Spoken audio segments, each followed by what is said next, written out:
जय श्री सच्चिदानंद। प्रिय भक्तों, आज हम बात करेंगे कि एक ऐसी वस्तु जिसे यदि आपने प्राप्त कर लिया तो आपके समस्त दुख दूर हो जाएंगे, मृत्यु से रहित हो जाएंगे और जो सबसे बड़ी बात है कि आप परमानंद को प्राप्त कर लेंगे।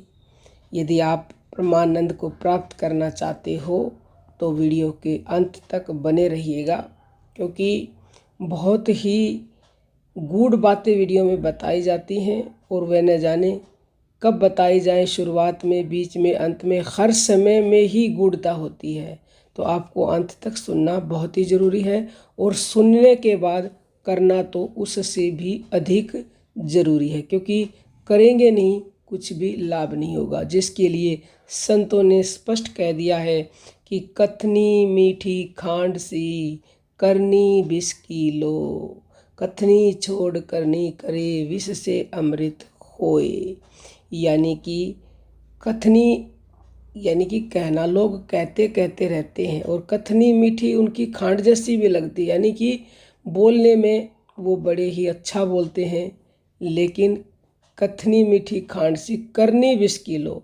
करनी जहर की लो है, जहर के समान है, वो करते नहीं है कुछ, तो जो अमृत होता है वो भी फिर जहर बन जाता है, क्योंकि वो करते नहीं है। लेकिन कहना छोड़ के करना शुरू करें तो विष से अमृत हो जाए। तो आप कहना छोड़ो और करना शुरू करो। जो भी आपको श्रवण करने में अच्छा लगता है, जो आपके मन को भाता है, उसका मंथन करें और उसको अपने जीवन में उतारें। यही करना है और तभी आपका जहर अमृत बन जाएगा। तो आज हम आपको गुरु वशिष्ठ जी ने भगवान श्री राम जी को प्रवचन सुनाए, ज्ञान दिया, वह ज्ञान हम आपको बताने जा रहे हैं। ये दुनिया का बहुत ही बड़ा ज्ञान है जो भगवान राम ने भी स्वयं लिया है, उन्होंने भी अपने गुरु से लिया है। तो गुरु धारण करने बहुत ज़रूरी हैं, ये भी हम आपको बता देते हैं। क्योंकि जब भगवान राम कृष्ण ने भी गुरु धारण किए हैं तो हम तो ठहरे आम आदमी, हमें भी अवश्य ही करने चाहिए यदि हम उस ज्ञान को पाना चाहते हैं जिस ज्ञान से मनुष्य जन्म मरण से छुटकारा पा लेता है, 84 लाख योनियों से छुटकारा पा लेता है, अमर पद को पा लेता है, भगवान को पा लेता है। तो आपको ऐसे ज्ञान को पाने के लिए गुरु की आवश्यकता पड़ती है। देखिए, गुरु वशिष्ठ जी भगवान राम को बताते हैं कि जितने भी इस दुनिया में साधन हैं, जैसे कि दान, पुण्य, तीर्थ, व्रत आदि, इनसे आत्मपद की प्राप्ति नहीं होती। आत्मपद यानी आत्मज्ञान। आत्मज्ञान यानी अपने आप को जानना। अपने आप को जो जान लेता है उसे आत्मज्ञान हो जाता है। जिससे आत्मज्ञान हो जाता है वह भगवान को पा लेता है, वह सार नाम को जान लेता है।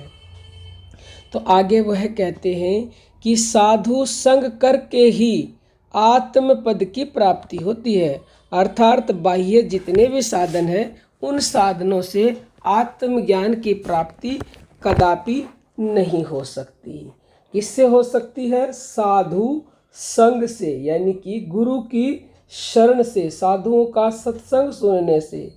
आगे वो कहते हैं कि साधु संग, साधु जो है, साधु संग रूपी एक वृक्ष है जिसका फूल आत्मज्ञान है।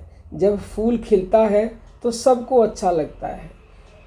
अब आपने जमीन में कोई बीज डाला, उस बीज में से जब अंकुर निकलता है तो आपको खुशी होती है। अंकुर कब निकलेगा और फूल कब आएगा? जब आप उसमें खाद, पानी, बीज और हवा सब कुछ सनलाइट टाइम पे देते रहोगे। तो अगर आप उसमें खाद, बीज, पानी संभाल उसकी देखभाल नहीं करोगे तो उसमें ना तो अंकुर आएगा ना उसमें फूल आएगा। ऐसे ही जो साधुओं का संग होता है, अगर आपने उनका संग कर लिया है और निरंतरता से करते रहे, श्रद्धा, प्रेम और भाव के साथ, जैसा कि बीज के लिए बताया कि पूरी उनकी देखभाल करोगे, ऐसे ही गुरु की तन मन धन से सेवा करोगे, समर्पण का भाव रखोगे, तो आपके अंदर से एक अंकुर फूटेगा, और अंकुर फूटेगा तो वह पौधा बड़ा होगा, और जब पौधा बड़ा होगा तो आत्मज्ञान रूपी फूल खिलेगा। जिस पुरुष ने फूल की इच्छा की है सोई अनुभव रूपी फल को पाया है। पहले जिसने यही नहीं सोचा कि मुझे फूल चाहिए, तो फिर उसको फल कहाँ से मिलेगा। तो पहले अपने अंदर ये विचार लाएं, इच्छा पैदा करें कि मुझे बीज डालना है, और बीज डाल करके उसमें से फूल जो निकलेगा मुझे उसकी चाह है।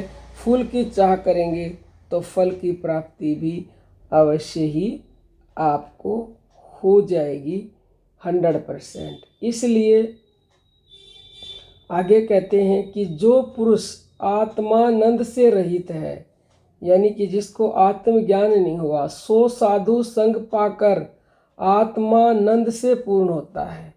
यदि ऐसा व्यक्ति जिसको आत्मज्ञान नहीं है, वह यदि साधु का संग कर ले तो वह आत्मानंद से पूर्ण हो जाता है, यानी कि वह परमात्मा को पा लेता है।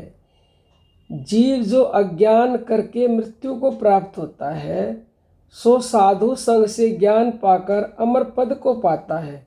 यानी कि जो अज्ञान रूपी अंधकार है उसी से हमें मृत्यु प्राप्त होती है।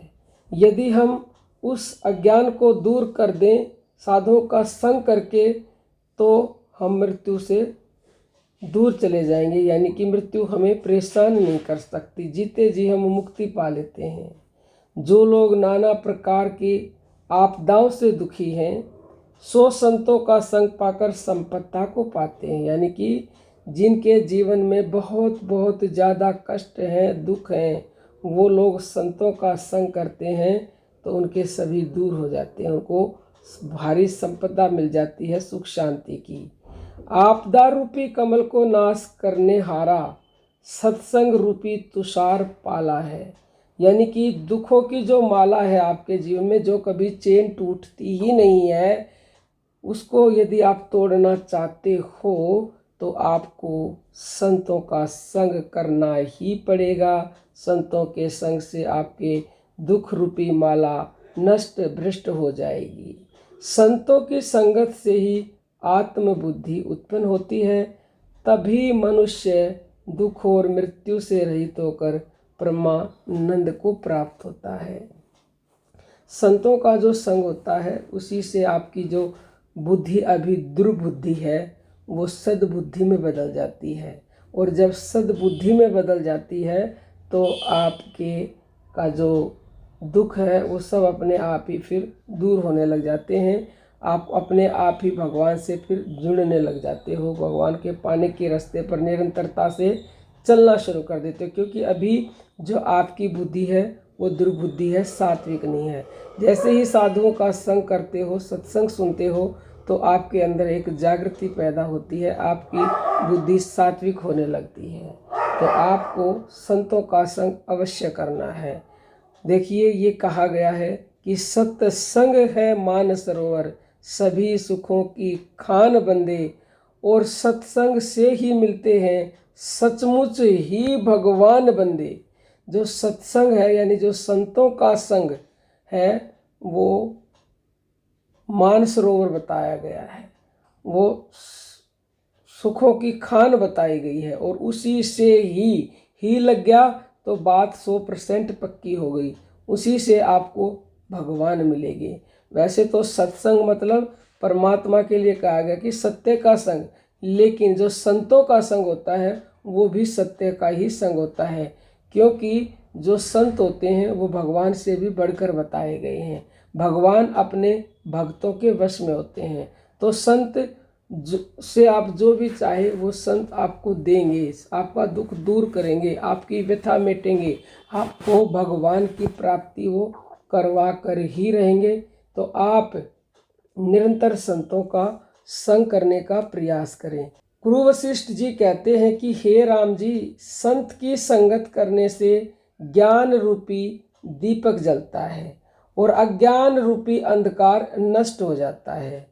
संत संगत से बड़े ऐश्वर्य की प्राप्ति होती है और फिर किसी भी भोग पदार्थ की इच्छा नहीं रहती। जैसे कल्प वृक्ष के निकट जाने से मन वांछित फलों की प्राप्ति होती है, वैसे ही संतों के निकट जाने से सभी कामनाएं पूरी हो जाती हैं। जैसे केवट नौका द्वारा मुसाफिरों को इस पार से उस पार लगा देता है, वैसे ही संसार समुद्र से पार करने हारे संत जन ही हैं। संतों के संग से ज्ञानवान होता है और सबसे उत्तम पद में विराजता है। संतों का संग पवन के समान मोह रूपी मेघ का नाश करने वाला है, क्योंकि जब तक मोह का नाश नहीं होगा तब तक हम आगे नहीं बढ़ सकते। जिनको इस देह से बहुत अधिक प्रेम नहीं है, शुद्ध आत्मा में जिनकी स्थिति है और उससे तृप्त हो गए हैं, संसार के इस अनिष्ट से जिसकी बुद्धि चलायमान नहीं होती, सदा समता भाव में स्थिर रहते हैं, सो ऐसे संसार रूपी सागर से फूल के समान पार उतारने वाले और दुख रूपी बेल को जड़ समेत नाश करने वाले संत जन ही हैं। संतों ने कहा है, आग लगी आग लगी आग लगी आकाश में और झड़ पड़े अंगार, और संत ना होते जगत में तो जल मरता संसार। आग लगी हुई है चारों तरफ, अंगारे उसमें से पड़ रही हैं जो सबको जला डालेंगे। संत नहीं होते तो सारी दुनिया जल मरती। तो संतों ने बचा रखा है इस दुनिया को। आगे कहते हैं गुरु वशिष्ठ जी, संत जन प्रकाश रूप हैं, जिनके संग से उत्तम पदार्थ की प्राप्ति होती है। जो अपने पुरुषार्थ रूपी नेत्रों से हीन हुए हैं, उन्हें पदार्थ की प्राप्ति नहीं होती। जिन पुरुषों ने सत्संग का त्याग किया है, वे नरक रूपी अग्नि में लकड़ी की तरह जलेंगे। जिन्होंने सत्संग किया है, उनके लिए नरक रूपी अग्नि का नाश करने वाला सत्संग ही मेघ है। हे राम जी, जिसने सत्संग रूपी गंगा में स्नान किया है ना, उसे फिर तप दान आदि साधन से कोई प्रयोजन नहीं रहता। वह सत्संग करके परम गति को प्राप्त होता है। इसलिए और सब उपाय को त्याग कर सत्संग को खोजना चाहिए। जैसे निर्धन चिंतामणि आदि धन को खोजता है, वैसे ही जिज्ञासु सत्संग को खोजता है। जो दैहिक दैविक और भौतिक तीनों तापों से जल रहा है, उसको शीतल करने वाला केवल और केवल सत्संग ही है। जैसे तपी हुई पृथ्वी वर्षा करके शीतल होती है, वैसे ही सत्संग करके हृदय शीतल और परम शांत होता है। सत्संग रूपी कुल्हाड़ा मोह और अज्ञान रूपी वृक्ष का नाश करने वाला है। सत्संग करके ही यह मनुष्य अविनाशी पद को प्राप्त होता है। उस पद को पाने से फिर और किसी भी पद को पाने की इच्छा नहीं रहती। सत्संग ही सबसे उत्तम है। जैसे सभी अप्सराओं में लक्ष्मी उत्तम है, वैसे सत्संग को प्राप्त करने वाला सबसे उत्तम है। इसीलिए अपने कल्याण के लिए सत्संग करना ही तुमको योग्य है। ऐसा भगवान राम जी को गुरु वशिष्ठ जी ने उपदेश दिया, प्रवचन किए, और भगवान राम ने उनके अनुसार आचरण किया, यानी उनको अपने जीवन में उतारा। आप भी उतारेंगे, सत्संग सुनेंगे, करेंगे तो 110% समस्त दुख मिटेंगे, व्याधियाँ दूर होंगी, मृत्यु का भय दूर हो जाएगा और परमानंद की प्राप्ति हो जाएगी। हर समय हर पल बस परमानंद परमानंद, आनंद ही आनंद है। तो कोई भी आपका प्रश्न हो तो आप कमेंट करके हमसे पूछ सकते हो। बहुत ही जल्द मिलते हैं किसी नए वीडियो में। तब तक के लिए जय श्री सच्चिदानंद प्रिय भक्तों।